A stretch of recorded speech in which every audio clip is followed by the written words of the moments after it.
How's it going, everybody? Welcome back to the Cosmic Wonder. I'm Warren Thompson, and we just got the finale, the final episode of Marvel Studios' Secret Invasion. Right away, go ahead and let us know what you thought of the finale in the comments down below and the series as a whole. Did you like it? Did you not like it? Go ahead and rate it from 1 to 10, 10 being the highest, in the comments down below. Now, we assume that if you are here, you have seen the finale episode, but in case you are trying to avoid spoilers for the final episode, this is your spoiler warning as we are going to go deep into the spoilers for the finale and the series. So let's get started, and reminder, if you're new, be sure to subscribe to the channel, and if you subscribe and leave a comment, you're automatically entered in our giveaway for a chance to win an Xbox Series X, a PS5, some Marvel Legends items, and some DC items. The winner gets to pick one item, and we pick one winner at the end of each month. Now, there is sort of a simplicity that comes with this finale. The finale really comes down to a few scenes. We have what is going on with Fury, Sonya Falsworth, and the President, and of course, fake Rhodey. And we have what is going on with Gaia and Gravik. But we open with what is seemingly a new Nick Fury. At the end of last episode, we saw the Fury that we've seen in Secret Invasion, who has been kind of run down, kind of like a retired Fury, go back to the old Nick Fury. He put the eye patch on, he put his coat on, and it looks like we figured out who he called. He called Emilia Clarke's character, Gaia. He called her and gave her the vial that he got from the Tombstone. So no, he didn't call Captain Marvel, he didn't call Abigail Brand, and unfortunately, and I know this is going to hurt a lot of people, he didn't call Chloe Bennett's character Daisy Johnson, aka Quake from Agents of S.H.I.E.L.D. Nope, he called Gaia, and this Nick Fury that we see in the beginning of this episode that is made to seem like the old Nick Fury is back is actually Gaia. However, the old Nick Fury really is back. However, he is not the one that is going to greet Gravik, and he's very wise to do so. More on that in just a bit. First thing we need to talk about is Nick Fury calling his wife Priscilla in the beginning to essentially say, bye, and take care of yourself. Good luck. But if you notice this detail, it might actually give away that this wasn't Nick Fury calling, but could have perhaps been Gaia. This Nick Fury is calling Priscilla in an alleyway, and if you look at the background, we can see a car that he walks to at the end of the call. And this is the same car that we see in the very next scene that Gaia uses, one, to get to the location of Gravik, the Skrull sanctuary, and two, the one she uses to distract the guards. So this could have been Gaia who called Priscilla, maybe at the direction of Nick Fury. Maybe she did it on her own, or it could have been Nick Fury and he simply met up with Gaia and then gave her the car. It honestly could be either one of them. But regardless, Fury does go back to Priscilla in the end, asks for one last chance, and eventually does go off to save her with her. But that's just a small detail to notice. So, Gaia uses the car as a distraction, kills both the guards, who are Skrull, and she shoots one even after he's dead, showing that she really is mad at the fact that these people, specifically Gravik, but some of these Skrull were supporting Gravik, and Gravik killed their parents. Meanwhile, Rhodey is with the president, and there's a female admiral there who states that they don't know that this attack was from the Russians. It could have been a false attack, and the president of Russia, who they call Vladimov, no doubt a play on Vladimir Putin, the actual president of Russia right now, says that he strenuously denies the attack. Then Rhodey takes some shots at the Russian president, and this is kind of taking some shots at the real Russian president as well. But we know that this is the Skrull Rava, and she is working for Gravik, and she is trying to get the United States to launch an attack on Russia, essentially starting World War III. So Vara is trying to make that happen, and she's even went as far as making the president's own remarks for him. And they don't show this on screen, but ultimately Rava does convince him to make the call. He is going to launch a bomb attack on Russia. Later on, Nick Fury and Falsworth try to convince him to call off the strike, in which, of course, he does when he realizes that Rhodey is indeed a Skrull. And in all honesty, that pretty much wraps up that scene. It was pretty straightforward. We saw Sonya Falsworth be absolutely incredible, taking out all of the Secret Service. Nick Fury came in and did the same. They had Rhodey, or Rava, hostage, and once Rava made a move, they shot Rava in the head, and of course she returned to her Skrull form after she was dead, showing the president that Rhodey was a Skrull, and the attacks were false. They were being made by a Skrull trying to start World War III. This doesn't come without its repercussions though, and we'll talk about that in just a bit. Meanwhile, while all of this is happening, Gaia, of course, disguised as Nick Fury, makes her way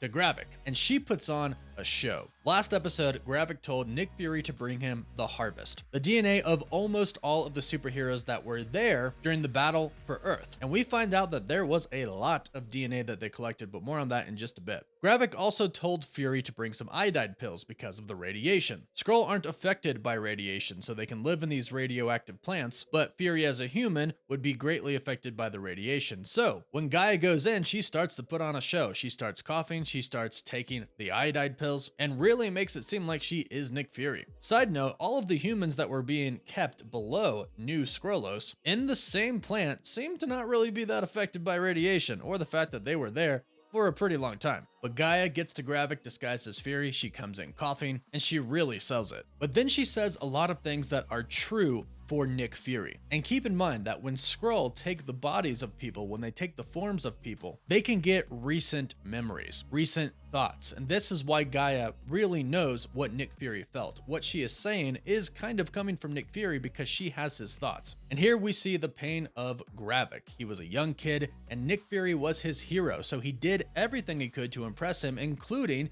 killing humans who had families, who had wives, husbands, kids, and he essentially said that tore him apart. But he did it all for Nick Fury because he promised to find him a home, and of course he never did. And that's why Gravik had taken it into his own hands to kind of make a new Skrullos for the Skrull. However, he's really just become about revenge at this point. And Gravik just basically sees a dying Nick Fury, and he says, come on, what's the backup plan? Are you gonna call the Avengers in? Is there somebody here in the room using an invisibility cloak? In which kind of, there really was. Gaia was disguised as Nick Fury, little stealth action there, but not before Gravik expresses everything to who he thinks is Fury. And I just have to applaud Kingsley Ben-Adir's acting in this scene. And of course, the little Joker line that we got here, the look at me. Look at me!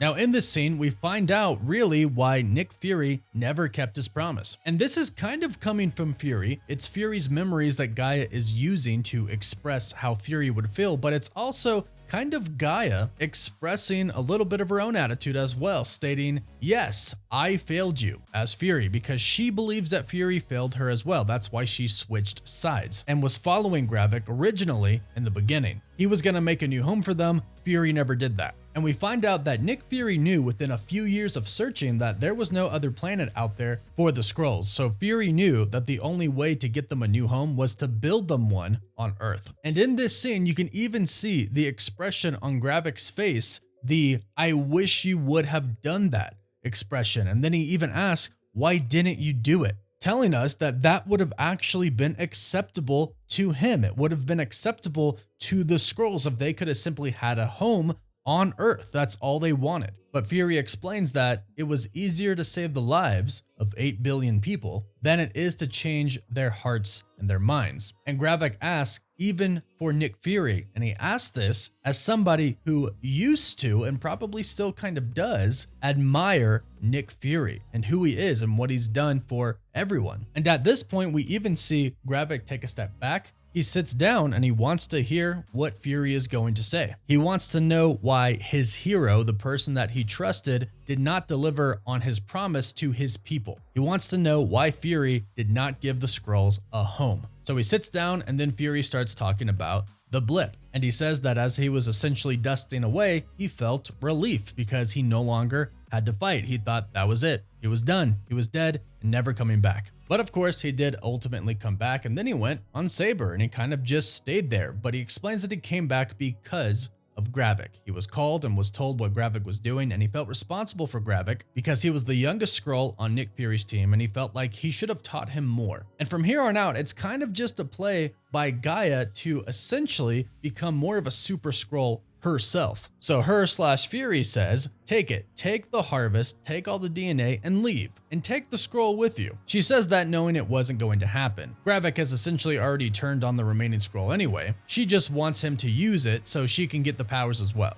And that essentially works. The harvest is real. Gravik does confirm this, and he activates the machine with Nick Fury/Gaia inside of it. Now, let me know if you thought at first Nick Fury was about to get the powers of all of these Avengers, or if you actually thought that it was Gaia all along. But ultimately, Gravik gets the powers of what we've counted to be 23 different DNA samples, giving them 23 different types of powers. Gravik gives that to himself, but also gives it to Gaia, who of course finally reveals herself once she punches him with the arm of a Hulk. So this fight we have broken down frame by frame, and we're going to show you and tell you what power each of them are using each time. When Gravik loads up the harvest, we can actually see a screen that shows us all of the DNA samples minus a few that were shown in episode 2, like the Extremis. But every other one is listed, and a good amount of them are used in the fight scene that we see here. Keep in mind, some can't be seen, even though they may be being used at the time. For example, the Winter Soldier. There's Super Soldier Serum in that ability. Thor Odinson's DNA is in there as well, so the strength of a god is being used. Like I said, we counted 23 different DNA samples, and here are the 23 that can be seen.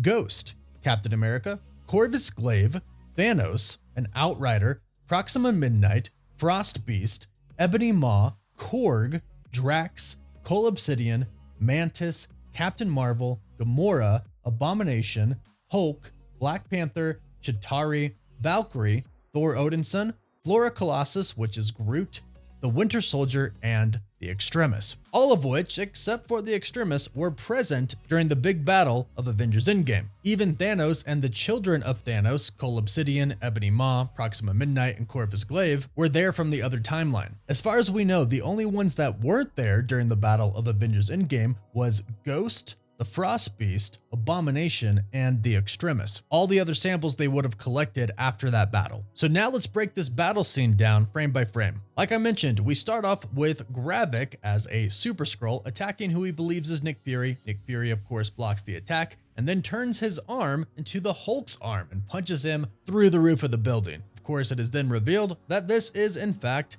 Gaia. Gravik lands on a car, and then we can see that part of his arm is Groot, or what's listed as Flora Colossus. As we continue the fight, Gaia makes her right arm into the Extremis, telling Gravik that he killed her father and her mother, basically stating, now you're about to die. Gravik turns his other arm into the arm of Abomination, specifically in the style of the new Abomination that we saw in Shang-Chi and She-Hulk. If you take a look at his ear, you can tell it's like the new style of Abomination. Gaia tells Gravik that he's flailing, he's weak, and as she says he's weak, she turns her arm into the arm of Drax from the Guardians of the Galaxy. Gaia charges at Gravik as he throws a car at her, but she phases through the car because she's using the powers of Ghost from Ant-Man and the Wasp. Gravik then turns his arm that's Abomination into the arm of Korg. In reply to that, Gaia changes one of her arms into a sword made out of ice, most likely getting this from the Frost Giant, and then her other arm she turns into Korg's as well. And it looks like Gaia is winning. Momentarily, she manages to stab Gravik through the chest with the ice sword, but then Gravik turns his arm, that was Groot's arm, into the arm of Ebony Maw. Many of you will remember Ebony Maw from Avengers Infinity War, where he fought against Doctor Strange, Iron Man, and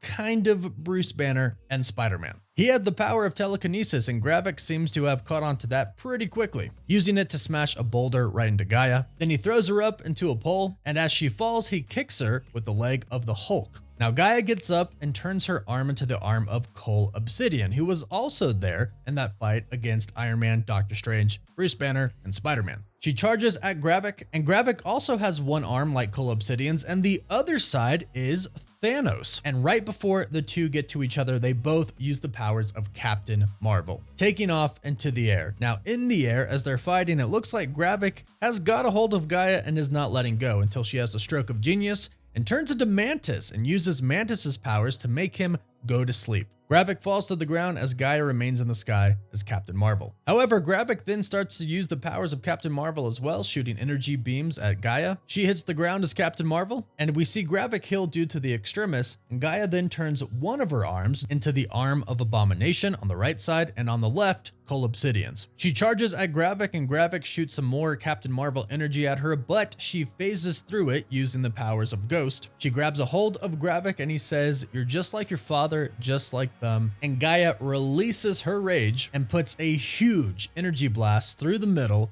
of Gravik, finishing the fight once and for all. Although I would say that the Extremis probably could heal him. Maybe he could come back, but I'm thinking Gravik's done for now. But if you think otherwise, let us know your thoughts down below in the comments. Now, after the fight, she goes and releases the people who were being held captive in the pods, the people that the Skrull had taken their identities over. And of course, who do we find down there? The actual Rhodey and Everett Ross, along with many other people that we have actually seen throughout the series who we knew to be Skrull, many of them powerful world leaders. And they don't tell us exactly how long they've been down there for, but Gaia simply says a long time. Now notice everybody is pretty much fine, except for Rhodey, because he does not have the devices on his legs to help him walk, so he needs help.